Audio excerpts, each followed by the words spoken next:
نحمده ونصلي على رسوله الكريم أما بعد فأعوذ بالله من الشيطان الرجيم بسم الله الرحمن الرحيم.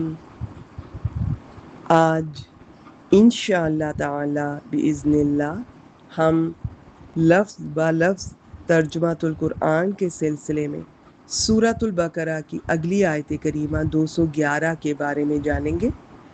بسم اللہ الرحمن الرحیم۔ سل بنی اسرائیل۔ سل سوال کرنے سے لفظ پہچانا جا رہا ہے۔ سین حمزہ لام حروف مادہ ہے، یہ فعل امر ہے۔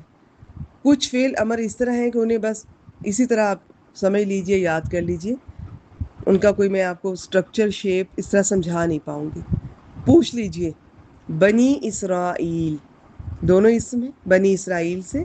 اسرائیل لفظ یعقوب علیہ السلام کا یہ لقب تھا، اس کی تفصیلات میں پیچھے کئی بار آپ سے شیئر کر چکی ہوں۔ اب کورس آہستہ آہستہ اپنے سورۃ البقرہ کا یہ کورس اپنے اختتام کی جانب یہ بڑھے گا انشاءاللہ تعالی۔ بہت کچھ نیا بھی شیئر کروں گی آخر میں، لیکن جو پہلے بہت بار شیئر کر چکی ہوں ہو سکتا ہے کہ میں وہ ہر بار دہرا نہ پاؤں۔ بنی اسرائیل سے پوچھ لیجئے کیا کم آتیناہم۔ کم کا لفظ دو طرح سے آتا ہے، ایک تو ایکچوئل ہم پوچھتے ہیں جی کہ کتنا ہے یہ کسی چیز کی تعداد کے لیے، اور کبھی ہم یہ اس لیے آتا ہے جی کہ کتنے ہی تھے، کتنی ہی قومیں ایسی گزری ہیں، اس طرح سے یہ استعمال ہوتا ہے۔ ان کی علامات ہیں، نشانیاں ہیں، تفصیلات ہیں، لیکن میں آج اس کورس میں یہ شیئر نہیں کروں گی۔ فی الحال دیکھتے ہیں کم کتنی آتیناہم۔ اب آتینا حمزہ تا یا حروف مادہ ہیں، اس میں آنے کا معنی بھی ہے، لیکن الف کے اوپر دوسرا الف نظر آئے تو دینے کا معنی ہے، اور آخر میں اس میں نون الف نہ ہم یا ہمارا کے ساتھ ترجمہ کرتے ہیں، عام طور پہ ہمارا تو، اور کبھی اس طرح سے ہم دیکھنا ہوتا ہے، کیونکہ یہ نون الف نہ اسم فعل حرف تینوں کے ساتھ جڑ کر آتی ہے۔ یہاں پر فعل ماضی کے ساتھ جڑ کر آ رہی ہے، آہستہ آہستہ آپ کو اندازہ ہو جائے گا انشاءاللہ۔ تو فعل ماضی کے ساتھ جب جڑ کر آتی ہے تو فاعل بھی بن سکتی ہے یہ ناز ضمیر، اور مفعول بھی۔ اس سے پہلا حرف ساکن ہوگا تو یہ فاعل بن رہی ہوگی، زیادہ تر اسی طرح ہوتا ہے۔ ہم نے دی مراد اللہ تعالیٰ نے، ہم انہیں جمع مذکر غائب کی ضمیر ہے، من حرف سے آیتن اسم ہے، اور نشانیاں بینہ یہ اس کی صفت ہے، یہ بھی اسم ہے، آخر میں گول تا بھی ہے، تنوین بھی ہے، روشن واضح۔ بنی اسرائیل سے پوچھ لیجئے ہم نے انہیں کتنی ہی واضح نشانیاں دیں۔ وَمَن وا حرف اور من اسم ہے جو یبدل، بدلہ یبدلو ہوتا ہے، یا علامت مضارع با دال لام حروف مادہ ہے، تبدیل کرنا بدلنا سے پہچانا جا رہا ہے۔ اب یہ من کون سا ہے؟ تو یہ یبدلو تھا، پیش کی جگہ جزم آ گئی تو یہ من شرطیہ ہے، اس سے مجزوم کر دیا۔ اس لیے بتا رہی ہوں کہ آگے ایک دوسرا جملہ آئے گا، اس کے شروع میں فا لگا ہوا ہے، تو وہ شرط کے جواب میں جو جملہ آتا ہے جواب شرط، اس کے شروع میں اکثر فا ہمارے سامنے لگا ہوتا ہے، اور اس فا کا نام بھی پھر بدل جاتا ہے، اسے فا جزائیہ فا رابطہ کہتے ہیں، اس کا ترجمہ تو کے ساتھ کرتے ہیں۔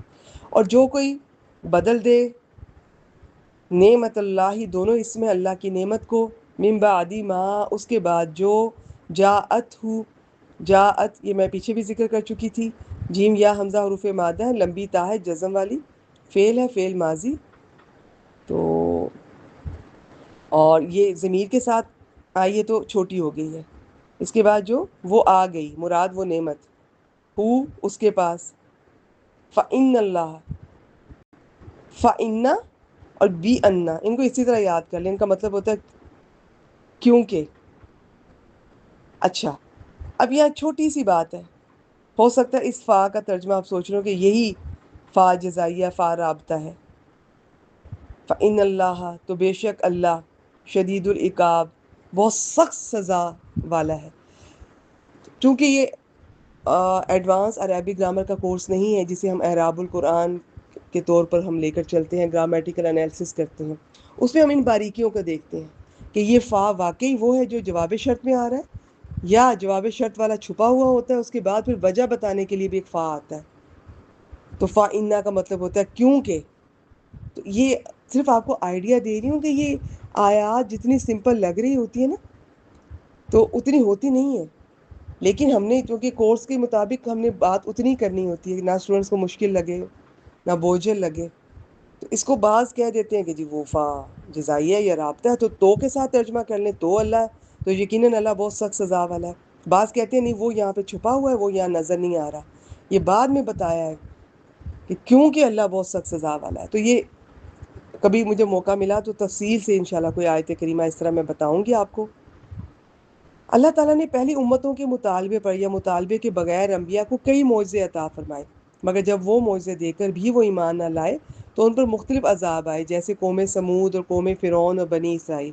اب جب اللہ تعالیٰ فرشتوں کے اترنے کا مطالبہ حد سے زیادہ ہونے لگا تو کفار عرب سے کہا جا رہا ہے کہ بنی اسرائیل سے پوچھ لو ہم نے انہیں کتنے واضح معجزات دکھائے، یعنی عصائے موسیٰ، ید بیضا، طوفان، ٹڈیاں، سمندر کا پھٹنا، صحرا میں بادل کا سایہ، 12 چشموں کا پھوٹنا، من و سلوا کا نزول وغیرہ۔ تو انہوں نے ان نعمتوں سے کوئی فائدہ اٹھایا جو تم اٹھاؤ گے؟